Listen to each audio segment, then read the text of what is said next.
जानती हो फाल्गुनी, जब मैं बहुत छोटा था तो एक बार दीदा ने जिद की कि मुझे अस्पताल लेके जाएंगे। सबने इन्हें समझाने की कोशिश की कि मैं बिल्कुल ठीक हूँ, मुझे कुछ नहीं हुआ। लेकिन दीदा ने कहा कि इन्होंने एक सपना देखा और मुझे अस्पताल लेके जाना बहुत जरूरी है। इनकी जिद के आगे किसी की नहीं चली। और तुम जानती हो जब अस्पताल लेके गए तो क्या हुआ? चेकअप किया तो पता लगा कि मुझे चेचक होने वाला था और बीमारी होने से पहले ही मेरा इलाज शुरू हो गया और मेरी जान बच गई फाल्गुनी। पर पापा, वो इत्तेफाक भी तो हो सकता है। अगर ऐसे देखे हुए सपने सच होने लगे तब तो पुलिस, सरकार, सबको इन्हीं के पास आना चाहिए ना मदद के लिए। जुर्म होने से पहले ही बच जाएगा और दुनिया में कभी कोई मुसीबत आएगी ही नहीं। हमारे सपने हमारे लोगों के बारे में होते हैं। नंदलाल चाहते हैं कि उसके बारे में मैं कुछ करूं, इसलिए मुझे ऐसे सपने दिखाते हैं। दीदा सही कह रही हैं, इनके मुंह से नंदलाल बोलते हैं। तो अगर दीदा कह रही हैं कि इस घर को बर्बादी से बचाने के लिए संतान चाहिए तो संतान चाहिए। डैड, पर फाल्गुनी की बात गलत नहीं है। अगर इस घर पे मुसीबत आने वाली है ये समझ के हम किसी एक को सजा क्यों दें? नियति भी तो इस घर का हिस्सा है ना। और अगर बीमारी पूरे शरीर में फैली है तो किसी एक हिस्से को चोट क्यों पहुंचाए? जब शरीर का एक हिस्सा बीमार हो जाता है तो उसे काटना पड़े हैं।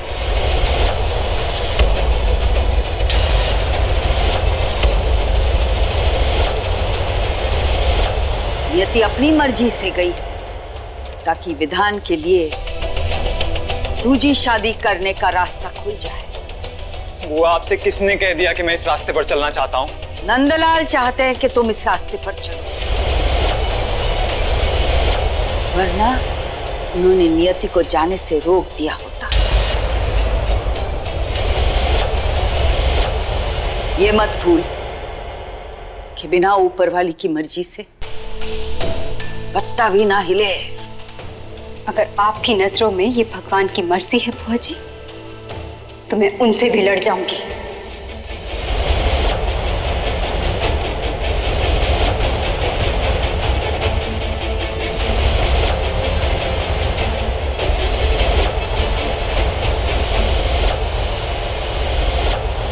बचपन से मैंने बड़ों का आदर करना सीखा है, लेकिन अगर अपनों के साथ अन्याय हो तो उस अन्याय करने वाले के खिलाफ खड़ा होना पड़ता है, चाहे फिर वो उम्र में बड़ा ही क्यों ना हो। आपका ये अंधविश्वास मेरी बिट्टू को चोट पहुंचा रहा है, उसके साथ अन्याय हो रहा है।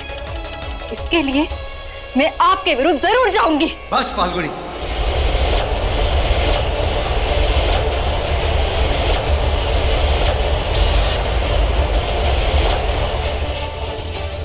अपनी बहन के चले जाने के गम में लगता है फाल्गुनी अपनी तमीज भूल गई है। सुयश, इसे यहाँ से लेके जाओ और इसे समझा दो कि इसने इस घर के लिए जो कुछ भी किया है वो एक तरफ है, लेकिन वो मेरी दीदा से बढ़ के नहीं है। पर डैड, सुयश, इस घर में कोई भी मेरे साथ बदतमीजी करेगा और तुम खड़े होकर देखते रहोगे? बदतमीजी कोई नहीं कर रहा है। फाल्गुनी बुआ जी को गलत नहीं ठहरा रही है। फर्क सिर्फ इतना है कि अब बुआ जी को उनके सपने पे विश्वास है और फाल्गुनी को नहीं है।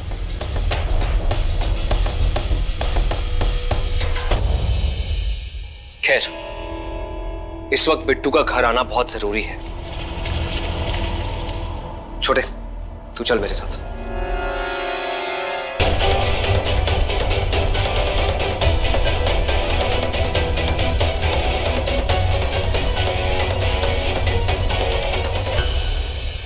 मैंने कभी बच्चे के लिए जिद नहीं की, कभी मजबूर नहीं किया उसे, फिर भी मुझे छोड़ के चली गई। एक बार मुझसे बात तो कर सकती थी, अकेले ही फैसला ले लिया। अंति से सोचने की कोशिश कर। वो मजबूर थी इसलिए उसने ऐसा फैसला लिया। वो कहाँ जा सकती है? किसी मंदिर, किसी दोस्त के घर, कहीं तो जाएगी। मैं जानती हूँ कहाँ जा सकती है। कहाँ भाभी माँ? राधा जी की पोल, हमारे पुराने घर।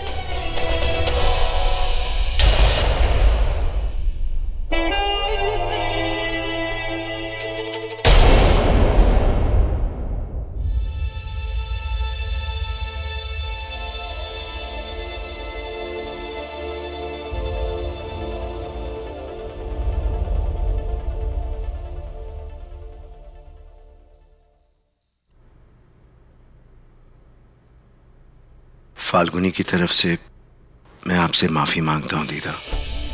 वो बच्ची है, अपने बहन के प्यार में थोड़ा जज्बाती हो गई। उसे आपकी शक्तियों का अंदाजा नहीं है दीदा, लेकिन बहुत अच्छी लड़की है, सोने का दिल है उसका।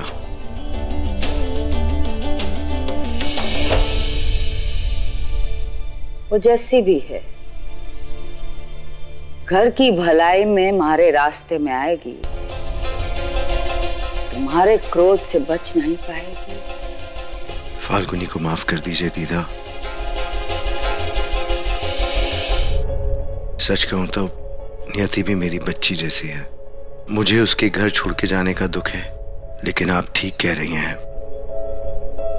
इस वक्त हमें इस घर के बारे में और खानदान के बारे में सोचना होगा। और ये बात थारे बेटों को भी समझा रही हो। सब मेरी गलती है। मुझे उसे समझाना चाहिए था कि मैं इन बातों में यकीन नहीं करता हूँ।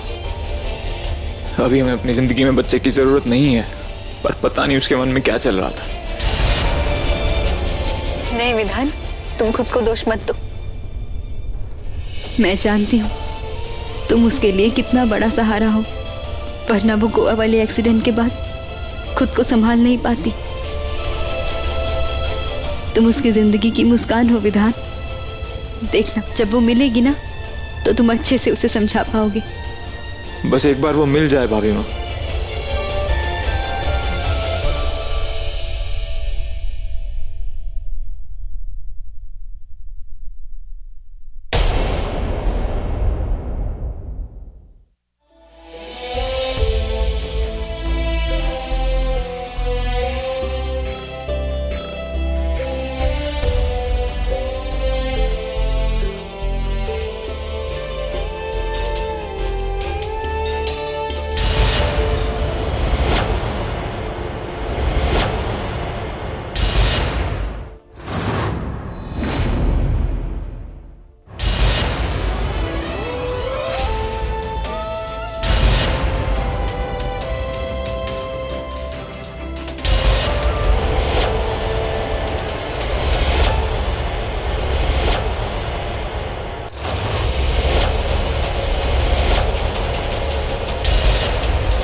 कौन हो तुम लोग?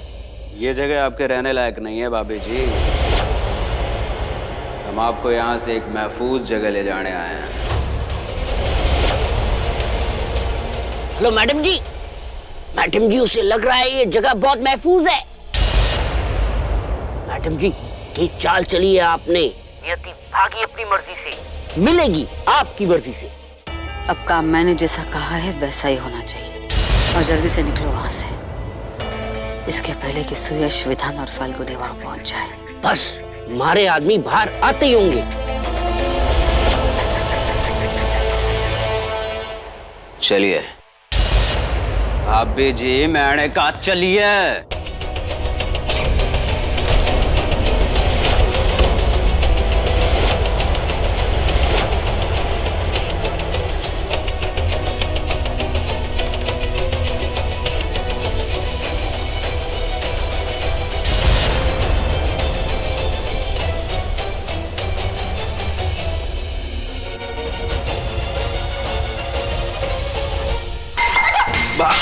अरे भाभी जी, अरे इतना आवाज क्यों कर रहे? पूरे मोहल्ले को जगाना है क्या?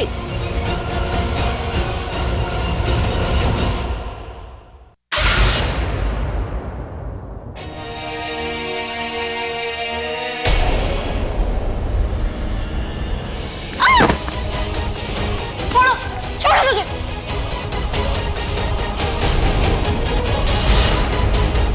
बस भाभी जी, बस।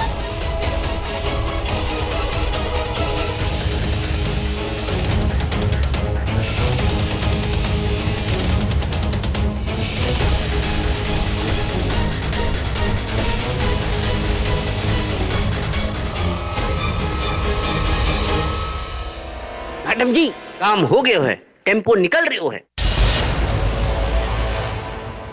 स्टार्ट कर।